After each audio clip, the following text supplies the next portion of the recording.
Lucas, capítulo 6, versículos de 1 ao 49. Jesus escolhe os 12 apóstolos. E aconteceu que no segundo sábado após o primeiro, ele passou pelas searas, e os seus discípulos iam arrancando espigas e esfregando-as com as mãos, as comiam. E alguns dos fariseus lhes disseram: Por que fazeis o que não é lícito fazer nos sábados? E Jesus respondendo lhes disse: Nunca lestes o que fez Davi, quando teve fome, ele e os que com ele estavam? Como entrou na casa de Deus, e tomou os pães da proposição, e os comeu, e deu também aos que estavam com ele, os quais não é lícito comer, senão só aos sacerdotes? E dizia-lhes: O Filho do Homem é Senhor até do sábado. E aconteceu também noutro sábado que entrou na sinagoga, e estava ensinando. E havia ali um homem que tinha a mão direita mirrada. E os escribas e fariseus observavam-no, se o curaria no sábado, para acharem de que o acusar. Mas ele bem conhecia os seus pensamentos, e disse ao homem que tinha a mão mirrada: Levanta-te e fica em pé no meio. E levantando-se ele, ficou em pé. Então Jesus lhes disse: Uma coisa vos hei de perguntar: é lícito nos sábados fazer bem ou fazer mal? Salvar a vida ou matar? E olhando para todos em redor, disse ao homem: Estende a tua mão. E ele assim o fez, e a mão lhe foi restituída sã como a outra. E ficaram cheios de furor, e uns com os outros conferenciavam sobre o que fariam a Jesus. E aconteceu que naqueles dias saiu ao monte a orar, e passou a noite em oração a Deus. E quando já era dia, chamou a si os seus discípulos, e escolheu 12 deles, a quem também deu o nome de apóstolos: Simão, ao qual também chamou Pedro, e André, seu irmão, Tiago e João, Filipe e Bartolomeu, Mateus e Tomé, Tiago, filho de Alfeu, e Simão, chamado Zelote, e Judas, irmão de Tiago, e Judas Iscariotes, que foi o traidor. E, descendo com eles, parou num lugar plano, e também um grande número de seus discípulos, e grande multidão de povo de toda a Judéia, e de Jerusalém, e da costa marítima de Tiro e de Sidom, os quais tinham vindo para o ouvir, e serem curados das suas enfermidades, como também os atormentados dos espíritos imundos, e eram curados. E toda a multidão procurava tocar-lhe, porque saía dele poder, e curava a todos. E levantando ele os olhos para os seus discípulos, dizia: Bem-aventurados vós, os pobres, porque vosso é o reino de Deus. Bem-aventurados vós, que agora tendes fome, porque sereis fartos. Bem-aventurados vós, que agora chorais, porque haveis de rir. Bem-aventurados sereis, quando os homens vos odiarem, e quando vos separarem, e vos injuriarem, e rejeitarem o vosso nome como mau, por causa do Filho do Homem. Folgai nesse dia, exultai, porque eis que é grande o vosso galardão no céu, pois assim faziam os seus pais aos profetas. Mas ai de vós, ricos, porque já tendes a vossa consolação.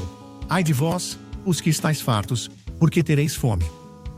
Ai de vós, os que agora rides, porque vos lamentareis e chorareis. Ai de vós, quando todos os homens de vós disserem bem, porque assim faziam seus pais aos falsos profetas.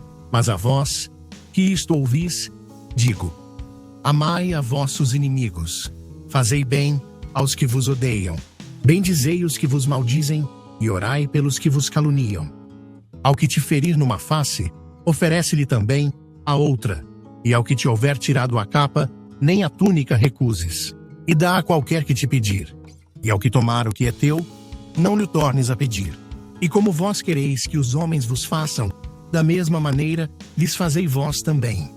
E se amardes aos que vos amam, que recompensa tereis? Também os pecadores amam aos que os amam. E se fizerdes bem aos que vos fazem bem, que recompensa tereis? Também os pecadores fazem o mesmo. E se emprestardes àqueles de quem esperais tornar a receber, que recompensa tereis? Também os pecadores emprestam aos pecadores, para tornarem a receber outro tanto.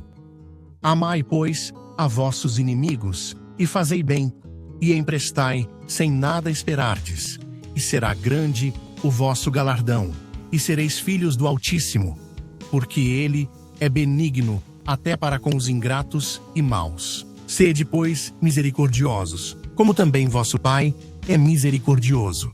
Não julgueis, e não sereis julgados. Não condeneis, e não sereis condenados. Soltai, e soltar-vos-ão. Dai, e ser-vos-á dado. Boa medida, recalcada, sacudida e transbordando, vos deitarão no vosso regaço. Porque com a mesma medida com que medirdes, também vos medirão de novo. E dizia-lhes uma parábola. Pode, porventura, o cego guiar o cego? Não cairão ambos na cova? O discípulo não é superior a seu mestre, mas todo o que for perfeito será como o seu mestre. E por que atentas tu no argueiro, que está no olho de teu irmão, e não reparas na trave, que está no teu próprio olho? Ou como podes dizer a teu irmão: Irmão, deixa-me tirar o argueiro que está no teu olho, não atentando tu mesmo na trave que está no teu olho? Hipócrita, tira primeiro a trave do teu olho, e então verás bem para tirar o argueiro que está no olho de teu irmão. Porque não há boa árvore que dê mau fruto, nem má árvore que dê bom fruto. Porque cada árvore se conhece pelo seu próprio fruto, pois não se colhem figos dos espinheiros, nem se vindimam uvas dos abrolhos. O homem bom, do bom tesouro do seu coração tira o bem, e o homem mau, do mau tesouro do seu coração tira o mal, porque da abundância do seu coração fala a sua boca. E por que me chamais Senhor, Senhor, e não fazeis o que eu digo? Qualquer que venha a mim e ouve as minhas palavras e as observa, eu vos mostrarei a quem é semelhante. É semelhante ao homem que edificou uma casa, e cavou, e abriu bem fundo, e pôs os alicerces sobre a rocha. E vindo a enchente, bateu com ímpeto a corrente naquela casa, e não a pôde abalar, porque estava fundada sobre a rocha. Mas o que ouve e não pratica é semelhante ao homem que edificou uma casa sobre terra, sem alicerces, na qual bateu com ímpeto a corrente, e logo caiu. E foi grande a ruína daquela casa. Obrigado por assistir. Que Deus ilumine e abençoe você e toda a sua família.